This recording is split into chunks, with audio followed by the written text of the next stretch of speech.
Hello everyone, welcome to study force civil services. मैं हूं भरत सैनी और आज की इस वीडियो में हम बात करेंगे राफेल डील के बारे में और रिसेंटली जो केक की रिपोर्ट आई है उसके बारे में बात करेंगे और सुप्रीम कोर्ट ने इसके ऊपर क्या जजमेंट दिया है। रिसेंटली राफेल डील बहुत ही ज़्यादा न्यूज़ में है, आपने इसे कहीं ना कहीं न्यूज़ में सुना होगा। राफेल डील जो कि फ्रांस से कुछ MMCR अर्थात कि 36 MMCR जो भारत फ्रांस से लेना चाह रहा है उसके बारे में है और उसी के ऊपर अपोजिशन कुछ क्वेश्चंस उठा रहा है। उन पे सुप्रीम कोर्ट और केक की अब रिपोर्ट आ चुकी है और उन रिपोर्ट्स के अकॉर्डिंग क्या ये डील सही है या फिर इसमें कोई करप्शन हुआ है, उसी के बारे में बात करेंगे। तो चलिए शुरू करते हैं। बट बिफोर वी बिगिन मैं आपको बता दूं कि हमारे कुछ पेड ग्रुप है जहां पे आप सभी वीडियोज़ के PDF, वॉइस मैसेज और स्पेशल PDF ले सकते हैं। And for more information you can contact here. चलिए बात करते हैं कि ये रिसेंटली न्यूज़ में क्यों है। जैसा कि हमने बात की कि केक की रिपोर्ट आई है, अर्थात नियंत्रक एवं महालेखा परीक्षक की राफेल डील पर रिपोर्ट आई है और इस रिपोर्ट के अनुसार जो डील पहले UPA में हुई थी अर्थात हुई नहीं थी, जिसके बारे में बात चल रही थी, और जो डील NDA में हो रही है, उन दोनों के बीच कुछ डिफरेंसेस हैं। डिफरेंसेस इट मीन जो NDA की सरकार के द्वारा डील की गई है वह सस्ती है। कितनी? 2.86%। ये केक की रिपोर्ट कह रही है और अपोजिशन इससे पहले ये कहता आया है कि NDA ने ये जो डील की है ये महंगी डील की है और इसमें करप्शन हुआ है, क्योंकि यहाँ पे सिर्फ 36 विमानों के लिए बात की गई है और जब UPA बात कर रहा था तो 108 विमानों की बात तो HAL के लिए की गई थी और 18 विमानों की बात इन पूरे बने हुए विमानों की बात की गई थी जो कि फ्रांस से हमें यहाँ पे इंपोर्ट करने थे। तो ये बात हुई UPA और NDA के टाइम की डील की और केग ने ये कहा है कि NDA की जो डील है वह सस्ती है, NDA की जो डील है वो बेटर है, क्योंकि NDA की डील में ओनली राफेल नहीं है, राफेल के साथ साथ इसके अंदर बहुत सी इनबिल्ट फीचर हैं जो आप कह सकते हैं मिसाइल से रिलेटेड है, उनका भी उसमें एक्सपेंसेस ऐड किया गया है। ओनली सिर्फ बेसिक्स एक राफेल का स्ट्रक्चर ही नहीं है। तो ये बात की हमने केक के बारे में। अब सबसे पहले ये समझते हैं कि राफेल का पूरी टाइमलाइन क्या रही है। राफेल कहाँ से शुरू होके आज जो 2019 की केक की रिपोर्ट आई है उसका पूरा टाइमलाइन क्या रहा है।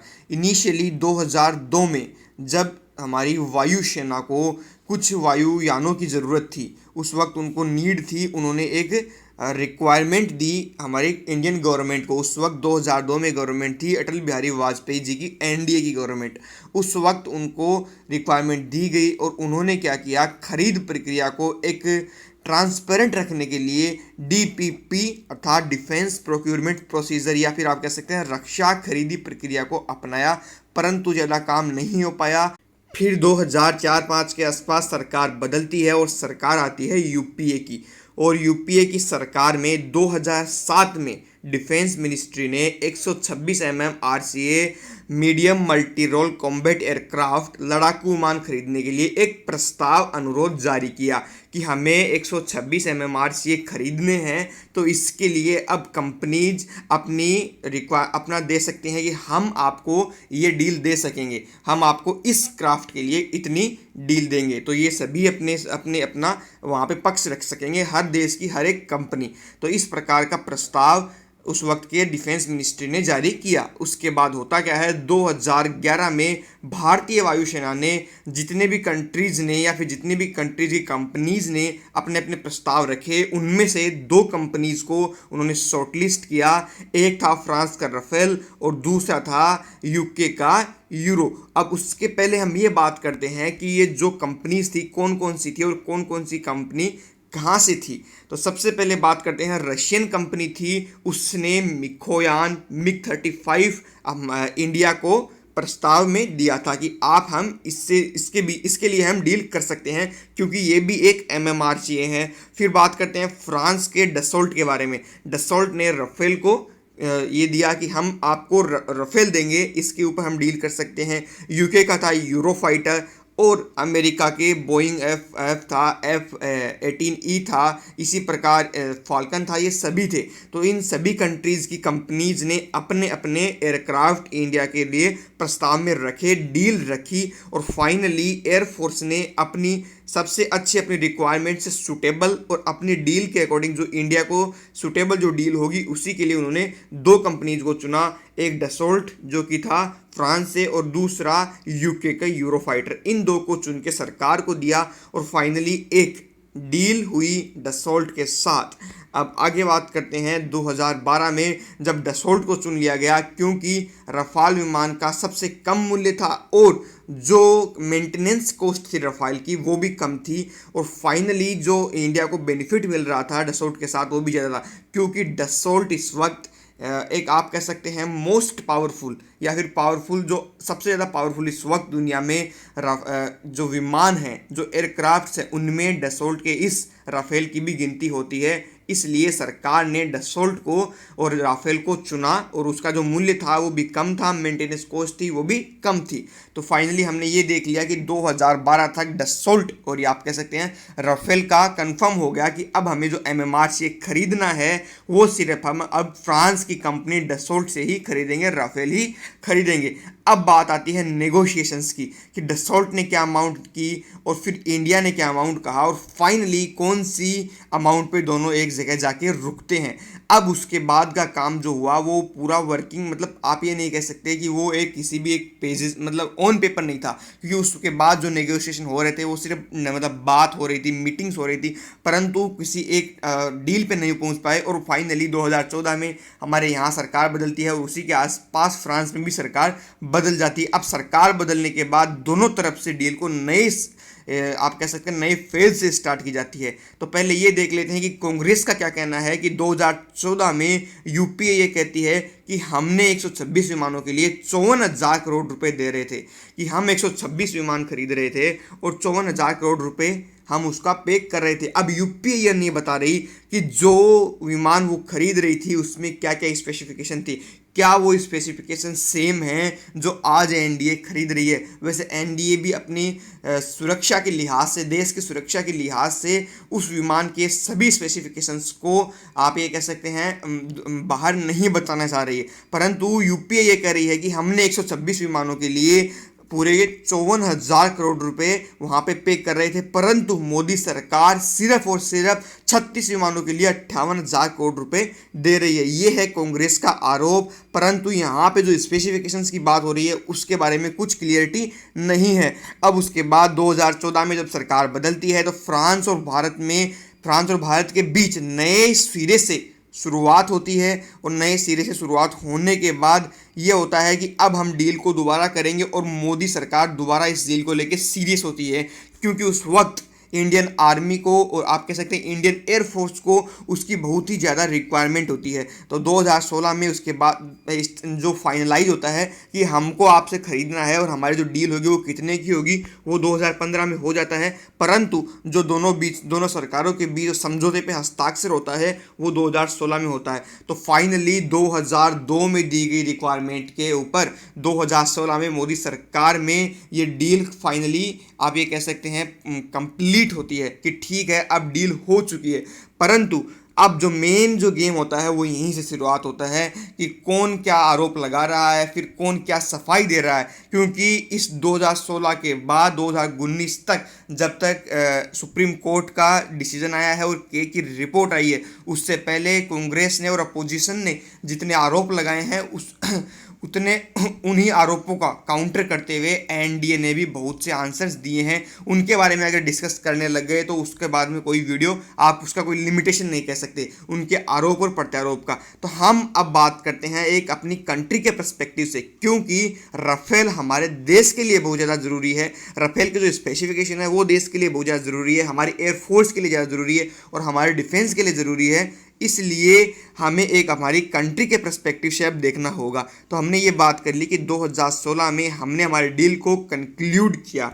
अब बात करते हैं कि जब आरोप लगाए गए कांग्रेस और अपोजिशन की तरफ से कि इस डील में बीजेपी के द्वारा या फिर एनडीए के द्वारा इसमें करप्शन किया गया है, घोटाला और स्कीम किया गया है, तो उसके बाद एक पिटीशन फाइल की गई सुप्रीम कोर्ट में, और उस पिटीशन पे जब फाइनली डिसीजन आया 2018 दिसंबर में, तो सीधा सीधा सेंटर को न्यायालय ने क्लीन चिट दे दी। सेंटर ये कहता आया है कि हम जो इन विमानों की जो एक्चुअल कोस्ट है हम उसको एक्सपोज नहीं करना चाहते, क्योंकि इसमें कुछ सिक्योरिटी इश्यूज हैं, तो उन्होंने उसको नहीं एक्सपोज करना चाहते। और इवन वो ये भी कहते हैं कि फ्रांस और भारत के बीच समझौते में ये करार है कि जो डील की जो एग्जैक्ट अमाउंट है उसको आपको एक्सपोज नहीं करना है।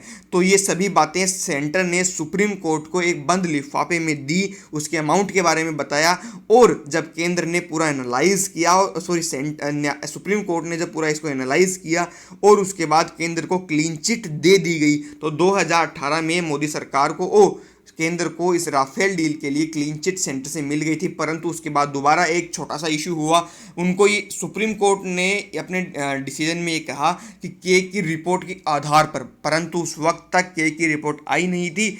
अब जब 2019 में के की रिपोर्ट भी आ गई है और के की रिपोर्ट में ये कहा गया है कि जो एनडीए की जो डील हुई है वो डील जो यूपीए की डील थी उससे सस्ती है, कितनी 2.81 के आसपास कुछ है, उतनी सस्ती है। तो डील सस्ती है। अब डील सस्ती कैसे है? वैसे तो आप देख सकते हैं अमाउंट ज़्यादा हो रहा है, उसके साथ साथ स्पेसिफिकेशन भी ज़्यादा हो रही है, परंतु जो इसमें ये जो क्लोज है, ये जो की रिपोर्ट आई है उसके अंदर एक इंपॉर्टेंट बात है जो आपको समझना जरूरी है। राफेल का जो बेसिक स्ट्रक्चर जो यूपीए के टाइम था और जो एनडीए के टाइम था, जो बेसिक स्ट्रक्चर की जो अमाउंट है वो सेम रखी गई है, डसॉल्ट ने वो चेंज नहीं करी है। उसके बाद जो एनडीए ने न्यू स्पेसिफिकेशन उसमें ऐड किए हैं, अब जो स्पेसिफिकेशन है उनको आप ये कह सकते हैं उनको एक्सप्लोर या उनको एक्सपोज तो नहीं किया जा रहा आउटसाइड द डिफेंस मिनिस्ट्री और जो लोग उसको जानते हैं, क्योंकि कुछ सिक्योरिटी रीजंस वहाँ पे है।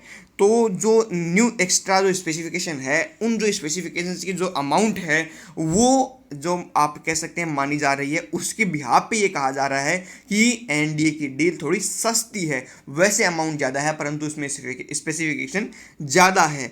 तो ये बात की कि यूपीए और एनडीए की डील क्या थी और किस प्रकार के की रिपोर्ट आई है, किस प्रकार सुप्रीम कोर्ट की जो डिसीजन आया था। अब आप ये समझ सकते हैं कि इस डील में क्या हुआ क्या नहीं हुआ, परंतु ये हमेशा एक डिबेटेबल पॉइंट रहता है कि कौन सी सरकार सही है, कौन सी सरकार सही नहीं है। कुछ लोग यूपीए का समर्थन करेंगे, कुछ लोग एनडीए का समर्थन करेंगे, परंतु आपको अपनी आंसर राइटिंग में किसी भी एक सरकार का पक्ष लेकर नहीं लिखना है, आपको अपनी कंट्री के पर्सपेक्टिव में आंसर लिखना होगा।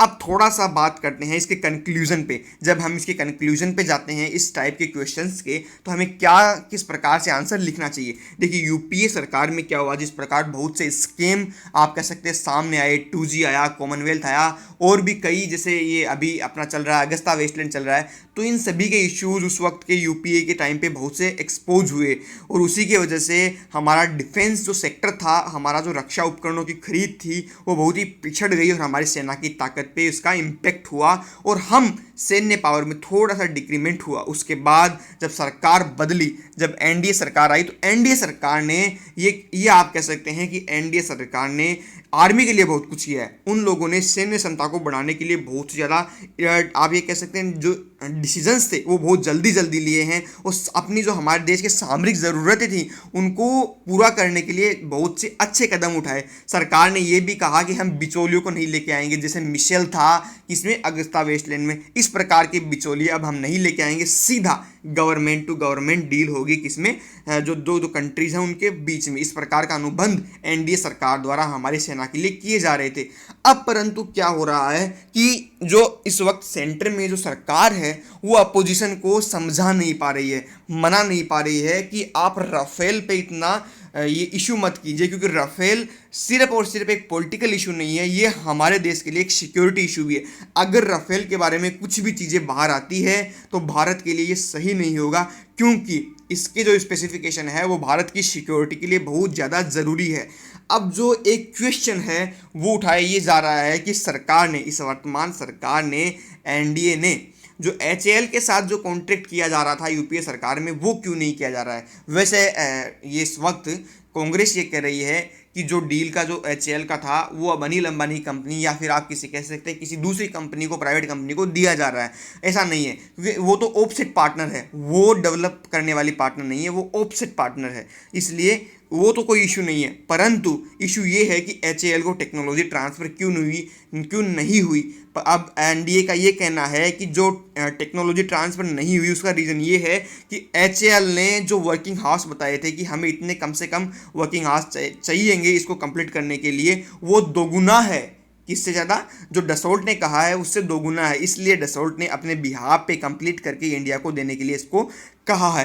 तो ये हमने कंप्लीटली एनालाइज कर लिया है राफेल के पूरे स्टार्ट से लेके एंड तक। अब मैं 2 क्वेश्चन आपके लिए छोड़े जा रहा हूं, जो आप कमेंट सेक्शन में आप ज़रूर इसका आंसर लिखिएगा। आपको क्या लगता है राफेल डील में दोनों सरकारों के बीच भारी अंतर क्यों है, और यूपीए बनाम एनडीए किसका सौदा आपको बेहतर लगता है? प्लीज़ प्लीज़ प्लीज़ आप लोग यूपीएससी या फिर किसी भी स्टेट गवर्नमेंट के, अगर आप पीसीएस के एस्पायरेंट हैं तो आप अपनी जो लैंग्वेज है उसको सही रखिएगा। आप किसी भी पक्ष का अगर आप अपना पक्ष ले रहे हैं तो आप एटलीस्ट लैंग्वेज का ध्यान रखिएगा, किसी भी प्रकार की गलत लैंग्वेज का आप यहाँ यूज़ मत कीजिएगा। So thank you guys, and please like share and subscribe our channel. Bye bye.